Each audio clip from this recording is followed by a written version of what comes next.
Kiyimimni almashtirib olay, kelaman. Bor, seni kutaman. Ey, tegma menga. Biz yana devorda ishlaymizmi? Ha.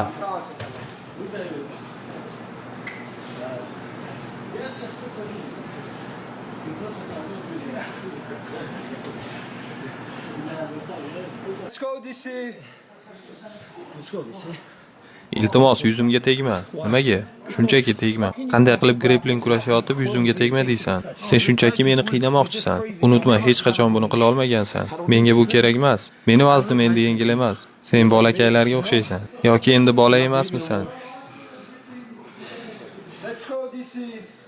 DC u seni shunchaki quchoqlamoqchi. Chunki u seni anchadan beri ko'rgani yo'q. Sen ham quchoqla uni. DC yordam kerakmi? Ha, Usmon, iltimos. Afsus, yordam bera olmayman. Buni olsanglarchi? Yordam deysanmi? Politsiyaga qo'ng'iroq qil. Endi nima demoqchiligimni tushundingmi? Bu yigit monster. DC og'ir vazndagi eng yaxshi jangchilardan biri. Lekin Habib boshqacha. Bilasanmi nega? Habib har kuni shug'ullanadi. DC esa yo'q. Habib monster.